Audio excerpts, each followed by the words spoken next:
제가 아프리카에 있으면서 우리 현지 교회에 지난 30년 동안 매주일 설교를 한 내용을 요약을 하면 딱 하나입니다. 예수 믿고 믿는 대로 살자는 것입니다. 이런 어떤 많은 그림을 보면, 아프리카 예배를 보면 굉장히 뜨겁습니다. 그래서 우리 교회도 보면 보통 한 30분 예배 전에 찬양을 하는데 얼마나 뜨겁게 찬양을 하는지 모릅니다. 그걸 보면 많은 사람들이 정말 아프리카 사람들 신앙 좋고 정말 하나님 사랑한다고 그렇게 합니다. 그런데 그거까지입니다. 예배를 맛있게 열심히 찬양하고 딱 드리고 예배당 문 밖에 나서면 주님을 잊어버립니다. 그리고 나가면 그냥 불신자들하고 똑같습니다. 그냥 거짓말하고 훔치고 속이고 사기치고 다 합니다. 그리고 주일날 오면 또 똑같이 찬양하고 막 손들고 하나님 사랑한다고 막 고백을 합니다. 도대체 이걸 어떻게 해야 될 것인가가 제 선교사의 큰 고민입니다. 어떻게 하면 우리 현지 성도들이 정말 예수 믿는 사람답게 살도록 도와줄 것인가. 그래서 말씀으로 계속 먹였지만 이게 참 어려운 내용입니다. 고민을 하다가 이제 한국에 나왔습니다. 제가 이렇게 안식년을 1년 풀로 안식년을 한 게 그냥 한 20년 만에 처음 한 건데, 한국에 나와서 오랫동안 1년 이상을 머물면서 여러 교회들을 다니고 또 한국 교회 이야기를 듣고 하면서 아프리카만 그런 게 아니고 한국도 비슷하구나, 이런 생각이 들었어요. 목회자들의 그 타락한 이야기들을 여기저기에서 들으면서 정말 제 자신이 하나님 앞에 너무 죄송하고 몸둘 바를 모르는 목회자로서 그런 모습, 성도들이 장로, 집사, 권사, 목사가 마찬가지입니다. 정말 교회에 와서는 정말 멋있게, 한국이 얼마나 아름답습니까? 얼마나 멋진 예배당, 얼마나 좋은 시설, 주일날 평일날도 마찬가지지만 텔레비 채널을 틀면 하루 종일 한국 제1의 설교들을 마음껏 들을 수 있는 좋은 성경 공부 다 할 수 있는 이런 환경입니다. 신앙이 안 좋아질 수 없는 이런 환경 속에 우리 한국 교회가 살고 있습니다. 그런데 왜 한국은 점점 더 타락해서 가는가? 한국 사회는 점점 더 나빠져 가고 있는 거예요. 오늘 최근에 제가 와서 얼마 전에 들은 이런 정인이 사건, 정말 여러분 다 아시잖아요. 울분을 참을 수 없었던 그 사건, 그 뒤를 들어보니까 정말 훌륭한 크리스찬 가정에서 자란 여자, 교회의 훌륭한 직분자로서 정말 멋진 신앙생활을 하는 그분의 커튼 뒤의 모습, 그것을 통해서 얼마나 많은 사람들이 기독교에 대해서 등을 돌리게 되었습니까? 통계를 보니까 불신자들 가운데 기독교에 대해서 긍정적으로 생각하고 있는 사람들이 9%밖에 안 된다는 통계를 봤습니다. 불신자들은 이제 교회를 더 이상 인정하지 않는다는 것입니다. 심지어 불신자들 사이에 예수 믿는 사람들하고는 비즈니스 하지 마라, 이런 이야기가 떠돈다는 이야기를 들었습니다. 예수 믿는 사람이 더 지독하고 더 거짓말 잘하고 사기 더 잘 친다, 예수 믿는 사람하고 거래하지 마라, 이런 이야기가 불신 사회 속에 떠돈다는 이야기를 들을 때 정말 가슴이 아팠습니다. 제 친구 목사 중에 하나가 늦게 교회 목회를 하면서 자기가 목회자로서 하나의 분명한 원칙을 갖고 있다면서 이런 이야기를 하더라고요. 내가 목사로서 설교하는 대로 살자. 그게 안 되면 내가 사는 만큼만 설교하자. 이게 자기 설교의 철학이라는 거예요. 설교는 멋있게 하는데 목사로서의 삶이 따라주지 못하면 그건 목사가 아니라는 거죠. 그러면 차라리 내가 잘 못 살고 있는 그 정도만 가지고 설교를 하자는 겁니다. 저는 그것을 우리 성도들에게 적용을 하면 여러분들이 사회 속에서 내가 예수 믿는 사람으로서 고백하는 예수님은 나의 구주입니다. 예수님은 나의 주인이시오 왕이십니다. 고백하는 만큼 살고 있느냐는 것입니다. 그게 안 되기 때문에 지금 우리는 교회가 세상의 소망입니다. 그런 이야기를 하는데 오히려 세상이 교회를 보고 걱정을 하면서 야, 너 교회 그래가 되겠냐? 세상이 교회를 걱정하는 이런 시대가 되어버렸다는 것입니다. 한국 교회가 3만 명의 선교사를 보내는 정말 선교 한국의 아름다운 모습을 세계에 자랑하는데 한국은 썩을 대로 썩어져 가고 교회 속에 엄청난 잘못된 부정부패 타락이 교회 안에 깊이 들어와 있는 이 아이러니를 우리가 어떻게 해석을 할 것인가? 우리 쉽게 그래 예수님도 뭐 쭉정이가 다 알고만 하고 쭉정이가 있다고 안 했냐? 그렇게 위로를 하지만 그게 아니라는 것입니다.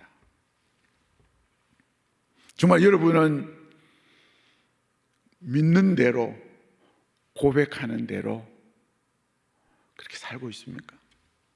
어제 제가 어느 아프리카에 있는 한국인 교회 장로님을 만나서 교제를 나눴는데 이 장로님이 이러더라고요. 목사님 참 신앙이 좋은 분이고 얼마나 헌신하는지 모릅니다. 한 두세 달에 한 번씩 교회에서 주일 한인교회인데 대표 기도를 하는데 대표 기도하는 게 너무너무 힘들다는 것입니다. 그래서 깜짝 놀랐어요. 이거 그렇게 뭐 30년을 신앙생활하고 장로가 고참 장로인데 뭐 그래 부담스러우냐 하니까 내가 일주일 동안 세상 속에서 비즈니스 하느라고 정신없이 살았기 때문에 내가 믿고 내가 사는 대로 기도를 해야 되는데 그렇게 기도를 하려니까 기도가 잘 안 나온다는 거예요. 그래서 대표 기도하기가 그렇게 부담스럽다는 이야기를 들었습니다. 물론 이는 부정적인 이야기입니다만은 정말 신앙 좋고 잘 섬기고 바른 크리스찬들이 더 많죠. 많은데 한국교회 전체의 모습을 볼 때 너무 가슴 아픈 일이 많다는 것입니다. 오늘 저는 선교사로서 선교에 대한 이야기를 지금 하고 있습니다. 이게 선교에 대한 이야기입니다. 설교입니다. 그럼 선교가 뭐냐 하는 거죠. 한국교회가 어떻게 선교를 할 것인가 하는 거죠. 영국의 레슬리 뉴비긴이라고 하는 선교사님이 있었습니다. 한 40-50년 전에 이야기인데 이분이 인도에 가서 45년 동안 선교사로서 봉사를 열심히 하고 영국 본국으로 45년이 지나서 돌아와 보니까 영국 교회가 자기가 있을 때의 영국 교회가 더 이상 아니고 이제 영국 교회는 선교지가 되어 있다는 것입니다. 교회들이 다 문을 닫고 타락하고 이거 내 본국 조국이 다시 선교를 해야 할 선교를 받아야 할 그런 정도로 엉망이 되어 있는 교회를 보고서 그분이 고민을 하는 가운데 이제 주창하기 시작했던 것이 소위 선교적 교회를 세우자고 하는 운동을 시작했습니다. 미셔널 처치라고 하는 개념인데 이게 요즘 한국의 교회 안에 화두가 되고 있습니다. 교회의 본질을 찾자. 정말 성경이 말하는 교회가 무엇인가를 찾아서 그 원형을 찾아서 회복하자는 운동이 이 선교적 교회 운동입니다.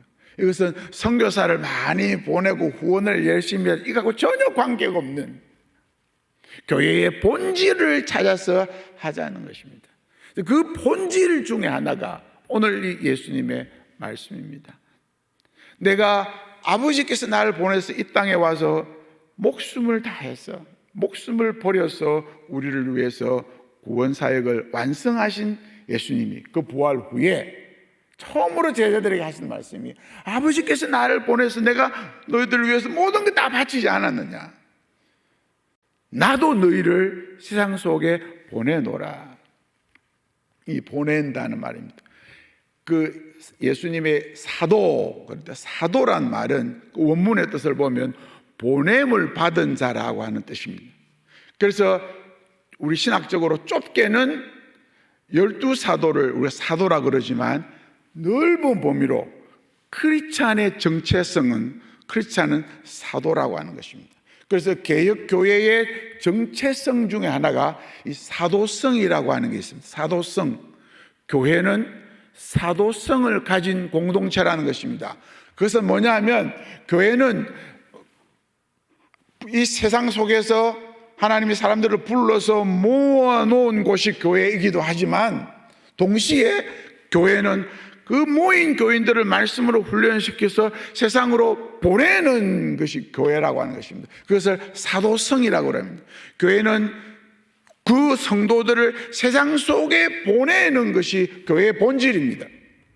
이 사도성인데 그럼 예수님이 나도 너희를 보내노라. 무엇담시 보내겠습니까? 왜 보내겠습니까? 미션이 있다는 것입니다. 이게 사도, 보냄을 받은 자라고 하는 것은 보냄을 받은 목적이 있는 사람이라고 하는 뜻입니다. 목적이 있었으니까 보내죠. 우리를 주님이 세상 속으로 보내실 때 목적이 있는 것입니다. 그 목적은 하나님의 왕국 건설입니다. 우리 성도는 이 불신 왕국, 마귀가 지배하는 세상 속에서 건짐을 받아서 불러 모은 곳이 교회입니다. 교회라고 하는 뜻이죠. 불러 모은 곳입니다. 근데 그게 교회의 모습이 다가 아니고 그 불러 모은 자들을 다시 거기서 하나님께 예배하고 말씀으로 훈련받고 난 다음에 세상 속으로 다시 보냄을 받는 것이 교회의 본질입니다. 그렇기 때문에 성도는 보냄을 받은 자들입니다.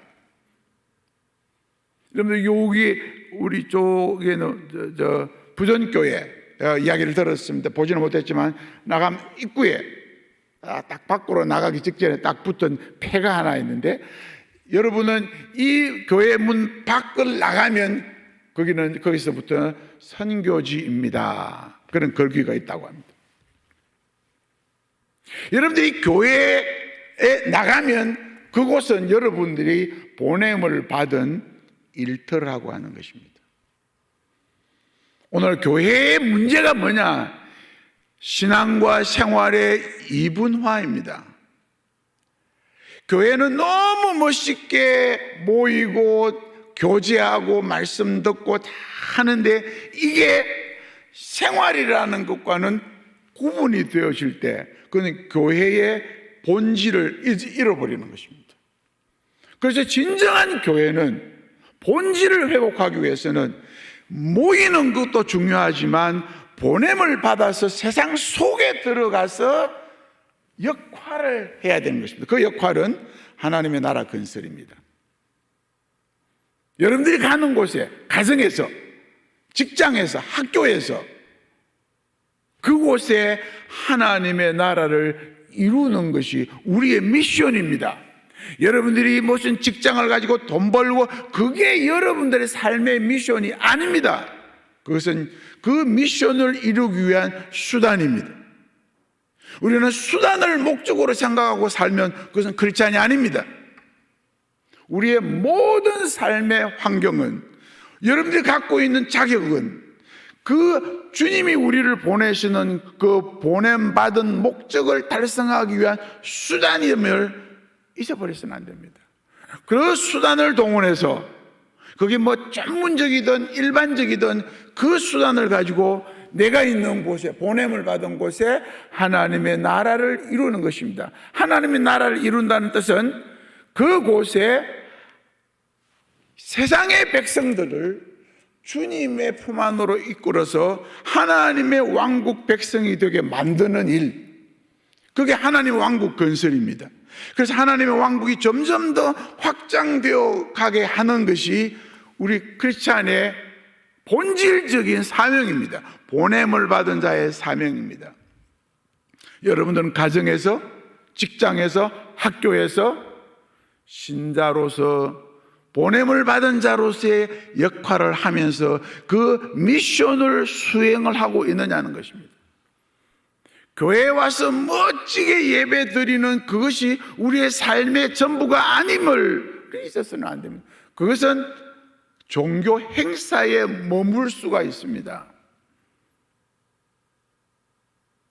그것은 크리스찬의 모습이 참 모습이 아닙니다. 여기 모인 것은 나가기 위한 준비입니다. 준비. 근데 이게 전부가 다 되어서 찬양하고 예배하고 성경 말씀 듣고 성경 공부하고 제자 훈련, 이게 우리 크리스찬의 삶이어서는 안 된다는 것입니다. 그걸 잘하는 사람이 신앙 좋은 사람이라고 하는 것은 잘못된 평가입니다. 신앙 좋은 사람은 자기가 있는 그곳에 보냄을 받는 자의 의식을 가지고 그곳에 하나님의 나라를 이루어가는 사람, 말없이 이루어가는 사람이 신앙 좋은 사람입니다. 오늘 여러분들이 질문을 안 합니다. 오늘 금요일날 여기 오신 분들은 아주 참 특별한 분들이라고 생각합니다. 또 많은 분들이 집에서 영상을 통해서 예배를 드리고 계시는 것도 좋지만 이게 나와서 하는 거 얼마나 귀합니까? 근데 이런 질문을 드리면 좀 직구전 질문이 될지 모르지만은 여기 와서 여러분 40분 동안 열심히 찬양하고 뜨겁게 기도하고 집에 돌아갈 때 여러분들 마음이 어떠한지 나중에 한번 체크해 보십시오. 열심히 찬양하고 기도했는데 나중에 집에 돌아갈 때 마음이 뭔가 허전하고 허탈해진다면 그건 문제가 있는 것입니다. 문제가 있는 거예요. 여러분들이 종교적인 퍼포먼스를 열심히 하고 퍼포먼스 마치고 나면 그 배우들이 허탈해지듯이 그게 신앙생활이 아니라는 거죠. 여기에서 여러분들이 감동받고 하나님께 고백하고 하는 이것은 우리가 사회에 들어가서 그 연장선상에서 미션을 수행하기 위한 준비입니다. 그런데 이것과 생활이 구분이 되면 그것은 이원화가 된 잘못된 신앙이죠. 우스운 이야기가 있습니다. 우리 현지인들에게도 제가 자주 쓰는 예화인데 어떤 주일학교 아이가 선생님에게 질문을 했습니다. 선생님, 예수님 믿으면 천당 가죠? 그럼 우리 아빠 집사님이니까 우리 아빠도 천당 가겠네요? 물론이지. 그러니까 아이가 얼굴을 붉히면서 하는 말이, 선생님 그러면 저는 천당 안 갈래요. 선생님이 깜짝 놀라서 왜 천당은 안 가려고 그러냐? 우리 아빠가 우리 집에서 맨날 내를 괴롭히는데 나는 이빨을 악물고 내가 이제 청소년이 되고 독립을 하면 거기서 벗어날 줄 생각하고 있는데 천당에 가서 우리 아빠하고 같이 평생을 영원히 살아라 그러면 나는 그 천당에는 안 갈랍니다. 그럼 우스운 이야기입니까? 여러분들이 자녀들이 여러분들을 정말 크리스찬으로 인정을 합니까?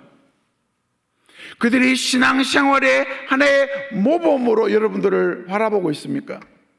여러분들의 아내가, 여러분들의 남편이, 물론 우리가 실수가 많지만 우리 아내는, 우리 남편은 정말 제대로 된 크리스찬이다 라고 인정합니까? 뭐 성격이 좀 부족하고 이런 건 놔두고 진짜 크리스찬이냐 아니냐, 여러분들이 양심적으로 여러분들의 아내가, 여러분들의 남편이, 여러분들의 자녀가 인정할 수 있습니까? 여러분 직장에서 저 사람, 뭐 과장이 됐든 부장이 됐든 사장이 됐든 저 사람이 크리스찬이라면 나는 인정한다. 예수님 인정한다.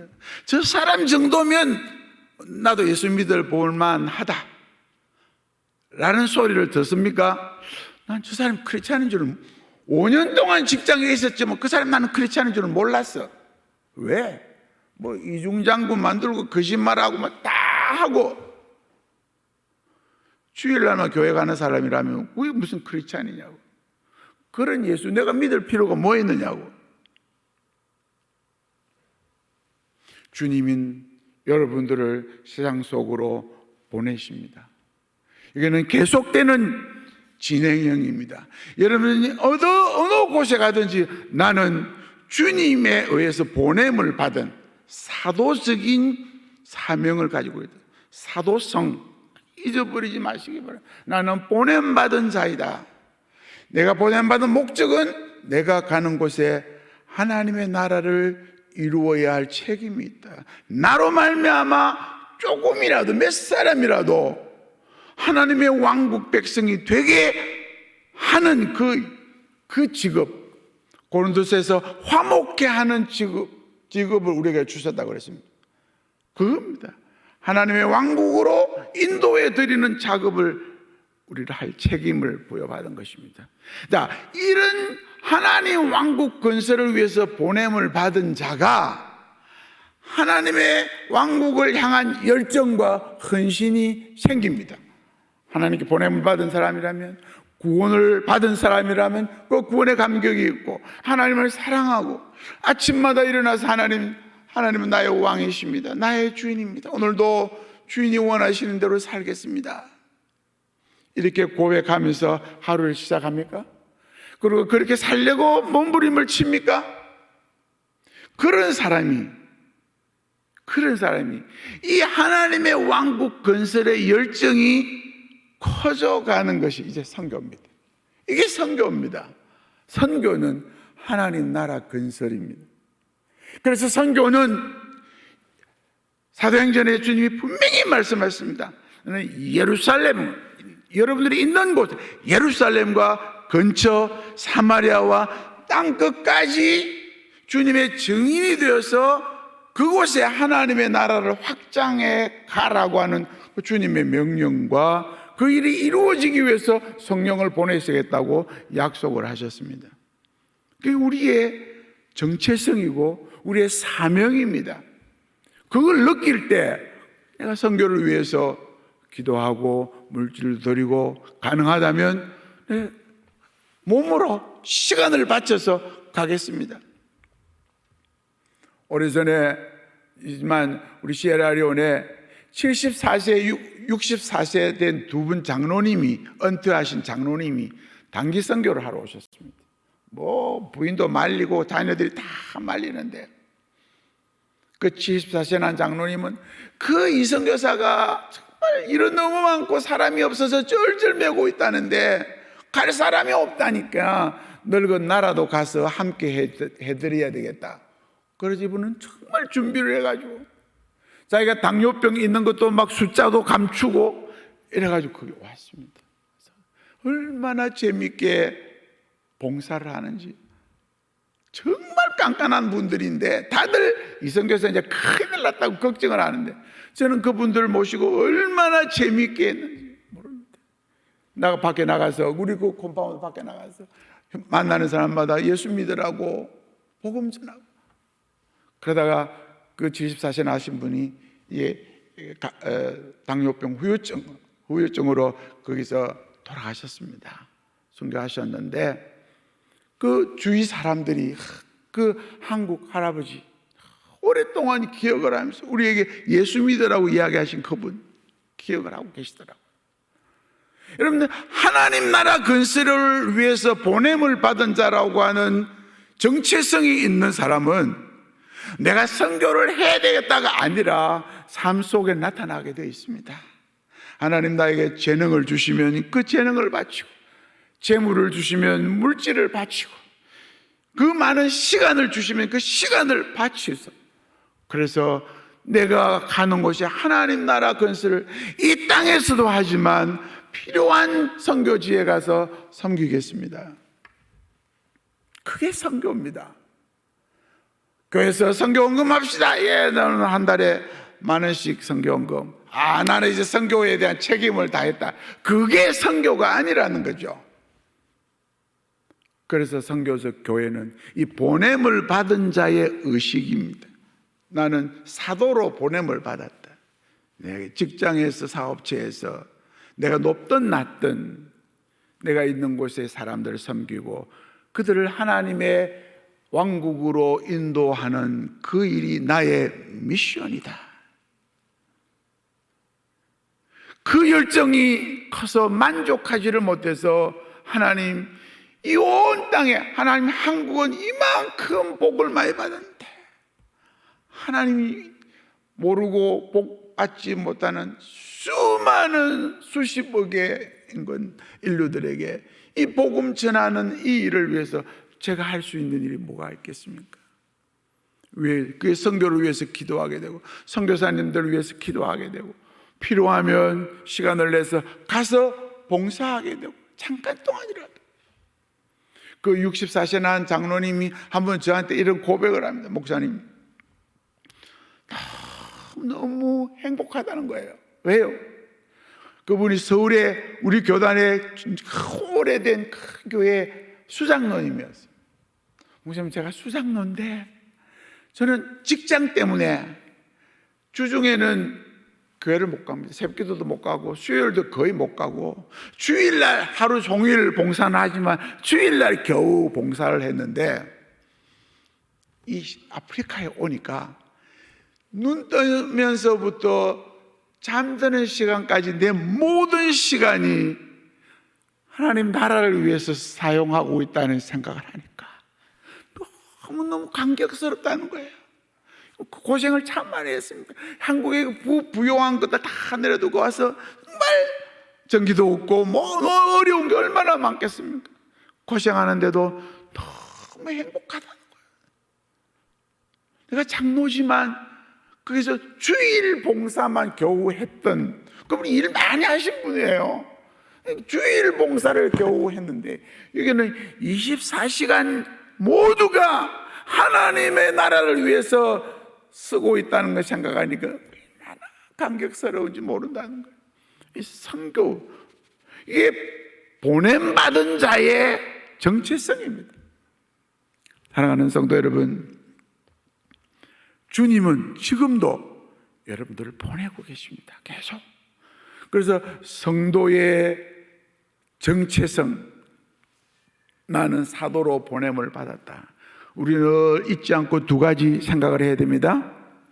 내 자신이 주님의 제자로서 하나님 왕국 백성으로서 흠없이 살도록 노력하겠습니다. 날마다 기도하고 말씀 묵상하고 주님 앞에서 깨끗하게 살려고 애를 쓰고, 그게 다가 아니고 주님의 나라 건설을 위해서 내가 어떻게 봉사할 것인가를 생각하고 하나님의 왕국 건설의 이 미션을 달성하기 위한 열정이 생기는, 하나님 이 열정이 더 뜨겁게 해 주옵소서 기도하면서 섬기는 삶을 사는, 이 소극적인 죄 짓지 않고 주님의 제자로 아름답게 사는 것과 적극적으로 주님의 왕국 건설을 위해서 헌신하는 이 두 가지가 잘 조화를 이룰 때 그 사람이 어떤 직장을 가지고 있든지 그 사람의 삶은 하나님의 왕국 건설의 일꾼, 킹덤 빌드, 그리고 주님으로부터 보냄을 받은 사도로서의 삶을 사는 것입니다. 그분은 선교사입니다. 오늘 우리 모두가 그런 부름을 받고 보냄을 받은 사도의 직분을 받은 자라고 하는 것을 기억하시고 내가 가는 곳에 하나님의 나라가 확장되기를 열망하면서 기도합니다. 이게 안 돼서 기도하고 하나님 도와달라고, 성령님 종교인으로 살지 말자고요. 종교인으로. 여러분들이 어떤 직분을 가졌든지 종교인으로 살면 주님이 인정하지 않습니다. 내가 너희를 보내노라 기억을 하시고 보냄을 받은 사도로서의 삶을 성실하게 살다가 주님 앞에 있을 때 잘했다, 그런 인정을 받을 수 있으면 좋겠습니다. 제가 30년 동안 아프리카에서 소위 말하는 아프리카에서 참 고생하면서 살지 않았겠습니까? 참 힘들게 외롭게. 저는요 1년 동안 손님을 맞으러 공항에 나가는 게 1년 동안 한 번 있을까 말까 합니다. 아무도 안 옵니다. 외롭고 힘든 곳이지만 제가 그 일을 계속할 수 있었던 것은 저희 집사람이 아프리카에 있을 수 없는 사람입니다. 정말 한국에 선교사로 나가기 전에 집에 있을 때는 하루에 청소를 10번 해야 직성이 풀리는 사람입니다. 깔끔하게 살아야 되는 사람입니다. 그런 사람이 아프리카에 가서 지저분한 우리 아프리카 우리 집에 가보면요 우리 방에 막 살림이 옷 우리 잠자리만 딱 모이는 창고입니다. 그런 데서 30년을 살 수가 없는 사람입니다. 또 여자로서 가질 만한 웬만한 지병은 다 갖고 있습니다. 심장병, 협심증, 갑상선 다 가지고 있는 사람. 어떻게 30년을 거기 살았을까 도무지 이해가 안 가는데 한 가지 제가 너무 힘들 때 둘 다 말라리아 둘 다 링거 맞고 이렇게 뻗어 있을 때 남편으로서 너무 미안해가지고 처음이라도 한국 가서 조그마한 교회 목회를 해도 괜찮다. 한국 갈까? 안 된다는 거예요. 하나님이 나를 여기에 보내셨는데 하나님을 실망시킬 수는 없다는 거예요. 나를 보내신 하나님이 너 이제 다 됐다 한국 가라 하기 전까지는 내가 못 간다는 거예요. 여러 번 기절을 해가지고 막 죽는 줄 알고 열 손가락을 다 바늘이 없어서 이쑤시개로 열 손가락을 제가 다 딴 적도 있습니다. 그런 삶을 살면서도 하나님이 보내셨기 때문에 이 생활은 영광스러운 삶이라는 것입니다. 그래서 우리는 자주 사람들이 욕을 하지만 우리는 행복한 선교사입니다.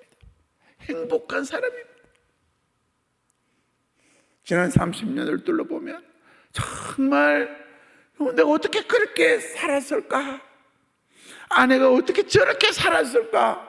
이해가 안 될 정도로 험한 시절을 많이 지냈지만 지금까지 우리가 견딜 수 있었던 것은 하나님이 보내셨기 때문에 우리는 이 일을 힘들고 어려워도 한다는 거예요. 그러면서 그 속에 가치가 있고 행복이 있기 때문에 그 일을 억지로가 아니라 행복하게 한다는 겁니다. 사랑하는 성도 여러분, 주님이 여러분들을 세상 속으로 보내십니다. 여러분들의 직장에, 여러분들의 학원에, 여러분들의 일터에 나도 너희를 보내노라. 주님은 그렇게 말씀하실 자격이 있습니다.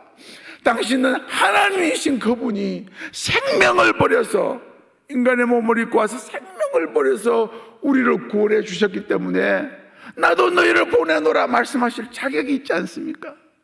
그래서 우리를 세상 속으로 보내고 계시는 주님 잊지 마시기를 바랍니다. 내가 있는 곳은 주님이 나를 보내신 나는 사도로서 여기에 있다. 사도다. 그런 사람이 어떻게 숨은 죄악을 갖고 살겠습니까? 이거는 들을 치워내고 싶지 않은 숨은 죄악을 품고 살고 있습니까? 안 되는 것입니다. 하나님 앞에 회개하지 않으면 견딜 수 없게 되어 있습니다. 이거는 아무도 몰라야 돼. 있을 수 없는 일입니다. 그런 사람이 어떻게 나 때문에 하나님의 이름에 욕을 먹일 수 있느냐고요. 내 조그마한 이익을 위해서 하나님의 영광 가리울 수가 없습니다. 그런 사람이 선교사입니다. 아프리카에 가야만 선교사가 아니라 여러분들이 있는 곳에 보냄을 받았기 때문에 여러분은 사도요 선교사입니다. 그런 삶을 잊지 마시기를 부탁합니다. 이제 시간이 얼마 안 남았는데 지난번에 제가 와서 수요일을 한번 시에라리온에 대한 보고를 드렸습니다. 그래서 시에라리온에 대한 자세한 이야기는 드리지 않고 간단하게 설명을 드리고, 오늘 여러분들에게 하나 좀 새롭게 말씀을 드리고 싶은 주제가 있어서 이제 PPT 자료를 보시면서 짧은 시간 동안 설명을 드리겠습니다. 이거 그냥 시작하면 됩니까? 됐습니다.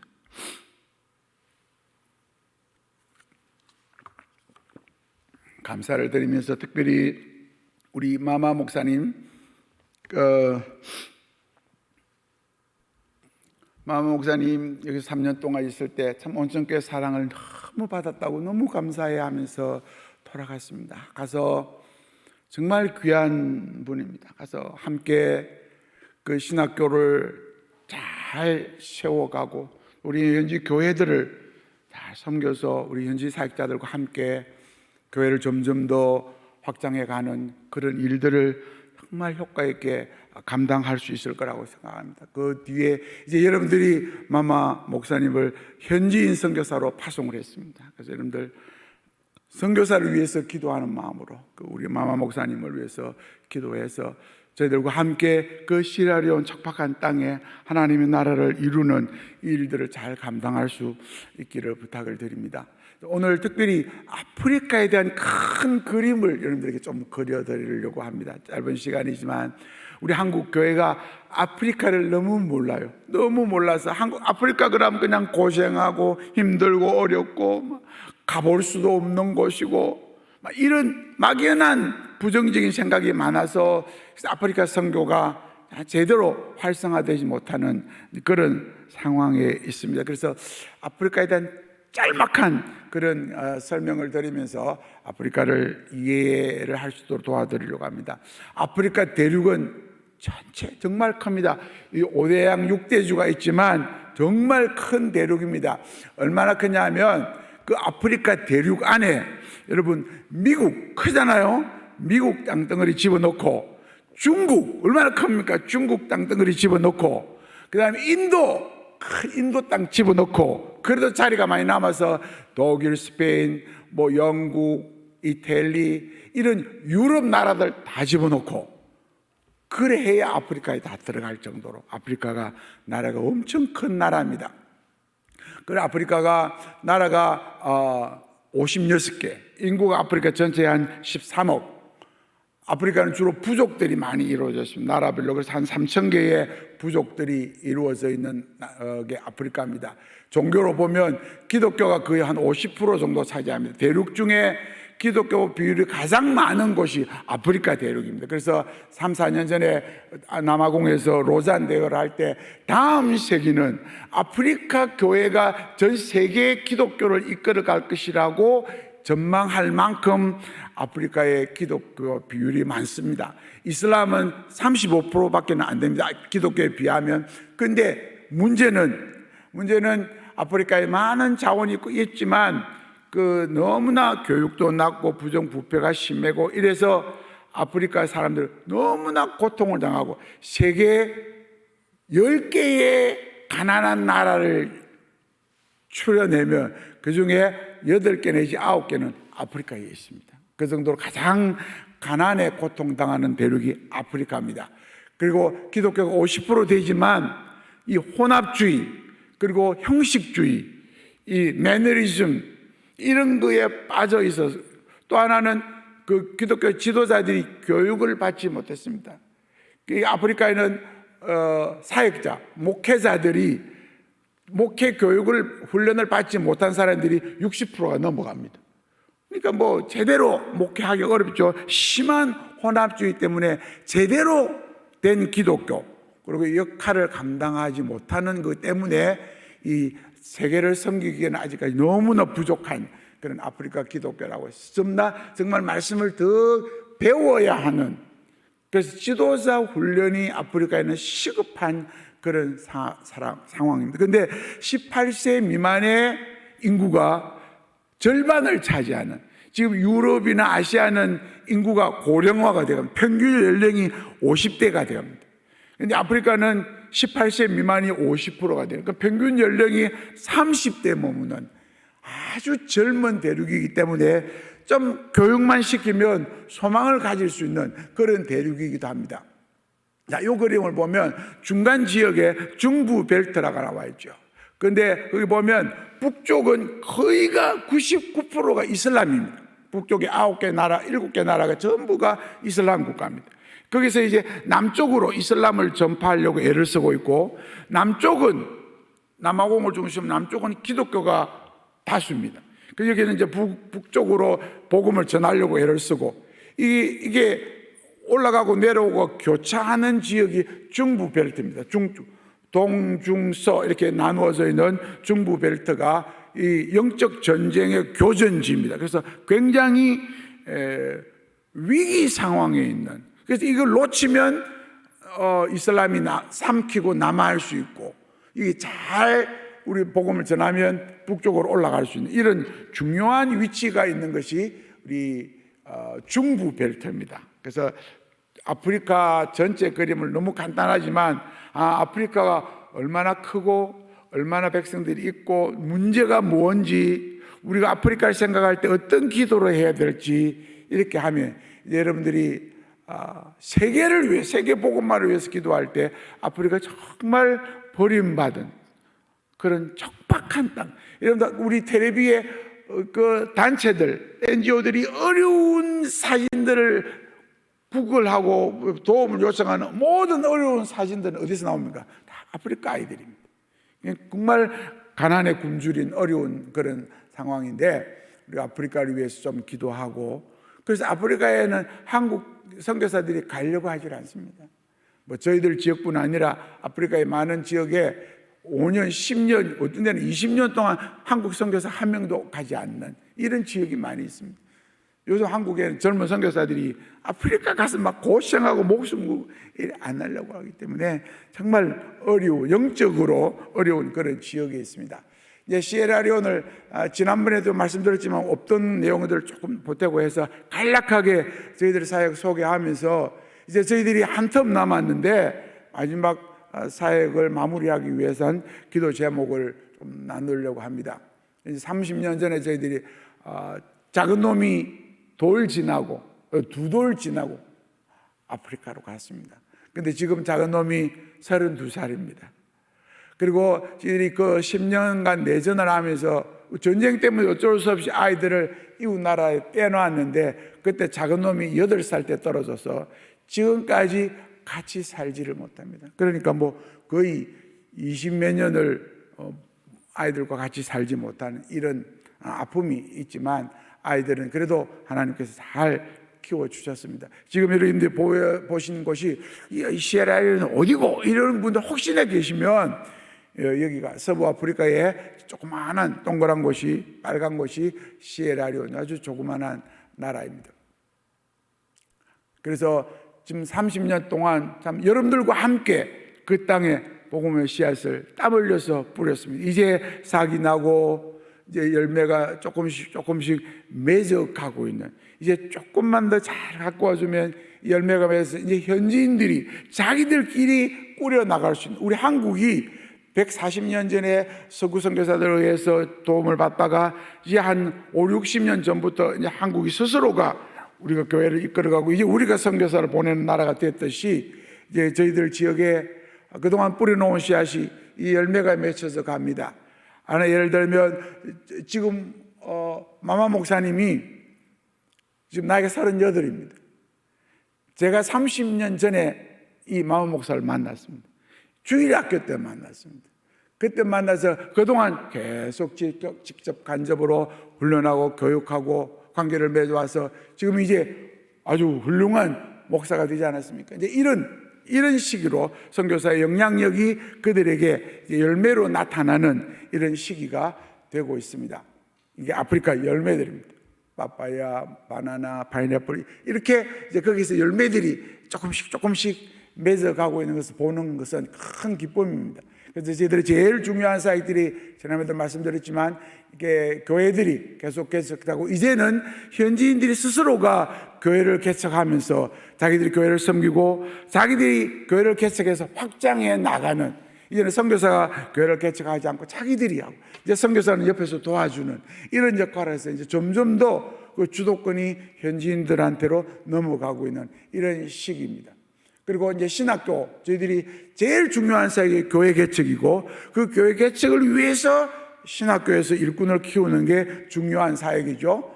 그래서 신학교에는 지금 목회자를 만드는 신학부와 기독교 교사를, 우리 학교가 많으니까 기독교 교사를 만드는 교육학부가 있어서 이들을 훈련시켜서 이제 일꾼 만드는 일들을 우리 신학교가 하고 있습니다. 강의하는 모습이고요. 우리 신학교 안에 이슬람 연구소를 만들었습니다. 왜냐하면 이제 이슬람이 그냥 놔두면 지금 75%가 넘었습니다. 그래서 가만 있으면 내가 볼 때는 한 10년 안에 이게 그냥 삼켜버릴 위험성이 많은 상황입니다. 그래서 너무 답답해서 우리 신학교 안에 조그만하게 이슬람 연구소를 만들어서 이슬람에서 개종한 우리 지도자들을 연구원으로 초청해서 지금 연구를 하고 세미나를 통해서 이슬람을 알리고 이슬람에게 전도할 수 있도록 돕는 이 중요한 역할을 이슬람 연구소를 통해서 하고 있습니다. 그다음에 집사람 중심으로 이 의료 사역을 하고 있는데요. 이 의료가 너무나 중요한 것을 여러분들 다 아시지 않습니까? 진료소의 모습이고 우리 간호사들, 병원의 직원들입니다. 그리고 집사람이 이제 수의침을 통해서 치료하는 거, 그다음에 필요한 우리가 교회를 개척하기 전에 그 지역에 이 의료팀이 가서 의료 봉사를 계속해서 해주는, 그리고 시골 마을 의료 봉사하는 이런 일을 통해서 의료 사역을 통해서 사람들을 주님께로 인도하는, 그리고 그들의 육적인 필요를 채워주는 이런 역할을 이 의료를 통해서 감당하고 있고요. 그 다음에는 교육 사역입니다. 하나님께서 우리에게 초등학교, 유치원 초등학교를 4곳, 중고등학교를 2곳, 이제 우리가 교회를 개척하면 그 교회 주위에 학교를 건설을 합니다. 그래서 지금 6개가 다 학교 건물도 지었고요. 그래서 우리 기독교 교사들을 다, 우리 교인들을 다 고용을 해서 선생님들이 아이들에게 정말 바르게 전도도 하고 복음도 전하고 있습니다. 가르치고 있습니다. 이제 초등학생들 모습, 중고등학교 학생들의 모습들입니다. 정말 소망이 있는 아이들에게 이제 우리 손이 모자랍니다. 이들에게 복음 전하고 이들을 훈련시켜야 되는데 손이 모자라는 이런 안타까움은 있지만 이들에게 계속해서 훈련을 시키고 있습니다.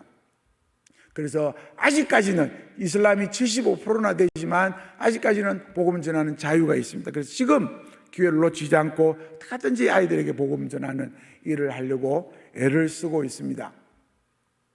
우리 선생님들 모습입니다. 선생님들이 이들을 통해서 정말 아이들에게 복음 전할 뿐 아니라 그들을 훈련시키는 일을 하려고 애를 쓰고 있습니다. 그래서 이제 우리 초등학교부터 시작해서 우리 중고등학교를 거쳐서 우리 신학교에 오는 이런 아이들이 지금 계속 생겨나고 있습니다. 이 열매죠. 얼마나 감사한지 모릅니다. 그러니까 완전히 우리 식구입니다. 유치원 때부터 이제 대학교 때까지 우리가 교육을 시켜서 일꾼을 만들어내는 이런 역할을 감당하게 돼서 얼마나 우리는 감사한지 모릅니다. 그 다음에 이제 마지막으로 이제 단기 선교 훈련인데, 우리 온천교회에서도 우리 선교 단기 봉사를 하고 갔지만 잠깐 왔다 가는 그 외에도 6개월 혹은 1년 젊은이들이 휴학을 하고 이렇게 와서 봉사를 합니다. 그래서 다양한 봉사, 아이들을 같이 현지인들과 같이 학교에 가서 봉사하기도 하고 마을에 가서 전도도 하고 또 우리 컴파운드에 들어오면 이런저런 노가다도 하고 별일을 다 합니다. 그래서 아이들이 일주일 내내 열심히 일을 합니다. 주일날은 각 흩어진 교회에 가서 교회 봉사로. 그러니까 아이들이 1년 동안 365일 휴가가 없는 1년을 열심히 봉사하고 가면 아이들이 완전히 의식이 바뀌어집니다. 전기도 없고 어려운 곳에서 고생하면서, 그러면서 아이들이 정말 선교적인 삶을 배워서 돌아가면 한국에서도 그런 선교적인 삶을 조금 해해지기도 하지만 살아가는 그런 모습들을 지금도 보고 한 번씩 아이들이 연락도 하고, 지금도 그 아이들이 몇 명 안 되지만 조금씩 돈을 내서 우리 학교 선생님들 월급을 못 주고 있으니까 자기들이 와서 조금씩 모아가지고 선생님 월급 주라고 헌금을 해주는 이런 정도로 지금 살아가고 있습니다. 그래서 우리 온천교회에서도 이런 정말 멋진 그런 선교적인 훈련을 받을 수 있는 젊은이들이 좀 많이 왔으면 대학부 청년부에다가 도전을 하고 싶습니다. 이제 마지막으로 저희들이 남은 한 텀, 이제 6, 7년 남았는데 세 가지 우리 일에 초점을 맞추고 집중을 하려고 합니다. 제일 처음이 현지 지도자들에 대한 집중적인 훈련. 그래서 정말 우리 이들이 온전히 성령님께 사로잡히고, 그래서 기도하고 교회를 개척하고 교회를 섬기고 전도하고 하는 이런 일들을 전혀 말 수 있도록, 우리가 지원도 하지만 이들을 그렇게 훈련을 좀 강하게 지금까지도 했지만, 이제 남은 기간 집중적으로 현 지도자들을 훈련시켜 놓으면 이제 이들이 다, 지금은 교회들 이들이 다 합니다. 그래서 효과적으로 할 수 있도록 훈련시키는 일. 이제 두 번째는 마마 목사를 중심으로 우리 신학교를 잘 정착을 시켜서, 우리 신학교가 이제 그 나라 문교부의 대학으로 인가를 받은 대학입니다. 그래서 규모는 작지만, 그래서 이 신학부와 교육학부를 통해서 정말 제대로 된 일꾼들을 공급해내는 그런 신학교를 만들어가는, 이것이 중요한 두 번째 초점이고요. 세 번째가 이제 학교 병원을 통해서, 이제 병원은 의료를 통해서 현지 간호사들이, 훈련받은 간호사들이 이제 앞으로 현지인들 병원도 계속 이끌어 갈 겁니다. 그리고 학교들도 지금 현지인들이 다 학교를 운영을 하고 있습니다. 물론 이제 재정적으로 제가 지원은 아직 해주지만, 그래서 이들이 이제 온전히 할 수 있도록 이양해주는 작업, 요게 이제 저희 마지막 남은 일들입니다. 그래서 그 다음에 이제 기도 제목들은 6개 나중에 우리 목사님이 기도하시면서 구체적으로 하겠습니다만, 3번, 한 번 더 제가 강조를 하고 싶습니다. 이제 70%를 넘어, 지금 75%를 넘어서 시에라리온을 삼키고 이슬람화 시켜서 시에라리온을 중심으로 해서 서부 아프리카, 그리고 아프리카 전체를 이슬람화 시키겠다고 하는 전략을 가지고 이슬람권에서 집중적으로 시에라리온을 공격합니다. 그런 나라가 잘 없습니다. 제가 갈 때만 해도 이슬람이 30%였습니다. 지금 배가 넘었습니다. 이슬람. 기독교는 그대로 10%입니다. 이런 나라가 참 잘 없는데, 정말 위기에 처한 영적으로 이 나라를 위해서 여러분들 꼭 기억하시고, 시에라리온 그러면 하나님 이슬람화 되지 않도록 하나님 막아주시고, 현지인들이 복음 전할 수 있도록 성령에 충만해지도록 하나님 현지인들을, 또 선교사를 하나님께서 강하게 세워달라고 기도해 주시기를 바랍니다. 그리고 여러 가지 기도 제목들 나중에 목사님이 인도를 하실 거라고 믿습니다. 건너와서 우리를 도와달라고 외치는 현지인들의 외침, 이제 오늘 밤 여러분들이 아프리카에 대한 그림을 그리고 우리 시에라리온에 어떤 일이 일어나고 앞으로 어떤 일이 일어날 건지를 제가 간단하게 급하게 설명을 드렸습니다. 다 기억을 못하겠지만 그중에 머리에 들어오는 한두 가지, 메모를 하신 분들은 한두 가지를 가지고 좀 구체적으로 시에라리온 그 땅에도, 이 한국뿐 아니라 그 땅에도 하나님의 나라가 이루어지기를 소원합니다. 그 한마디 기도가 여러분들이 보냄을 받은 자로서 해야 될 중요한 일입니다. 그래서 이런 일들을 통해서 저희들과 여러분들이 동력을 해서, 그러니까 여러분들 저희들의 후원이 교회가 아니라 동력 관계가 돼서 여러분들 뒤에서 열심히 동력하고, 저희들은 현장에 가서 직접 뛰고, 지금 이제 코로나 때문에 지금 거기 또 에볼라도 지금 다시 들어오고 있습니다. 어려운 상황이지만 저희들이 너무 오래 머물 수가 없어서 4월 달에는 지금 들어가려고 합니다. 하나님 가능하면 백신을 맞고 들어가면 좋겠습니다. 백신을 맞을 수 있도록 좀 해주세요. 여러분들 좀 기도해 주세요. 그래서 특별하게 정상적으로 맞으려면 지금 7, 8월 돼야 맞을 수 있는데 65세 이상 돼야 되니까 그때 맞을 수 있는데, 하나님 좀 빨리 외국에 나가는 선교사들을 위해서 맞을 수 있는 제도가 생겨서 맞고 나가면 좋겠습니다. 그래서 정 안 되면 하나님 안 맞아도 목숨 걸고라도 가겠습니다. 지금 그렇게 기도하고 있습니다. 여러분들 기도해 주셔서 저희들이 남은 한 텀이 정말 아름답게 행복하게 여러분들과 함께 동력을 해서 자주 여러분들의 카톡을 통해서 연정 사진도 보내드리고 소식 전해드리고, 여러분 그거 듣고 여러분들도 행복해하고, 내가 기도했는데 이루어졌구나, 행복하다, 행복을 나눌 수 있는 여러분들이 되기를 주님의 이름으로 부탁합니다. 제가 기도하고 마치겠습니다. 하나님, 오늘 우리 기도회로 모여서 기도하기 전에 암송을 통해서 하나님의 말씀을 전했습니다. 주님이 이 땅에 오셔서 생명 버려 우리를 구원해서 천국 백성 삼아 주셨고, 이제 그 주님이 우리를 다시 이 세상 속에 썩어 문드러져가는 이 세상 속으로 우리를 보내신다고, 우리에게 사도적인 직분을 주셔서 세상 속으로 보내신다고 말씀해 주셨습니다.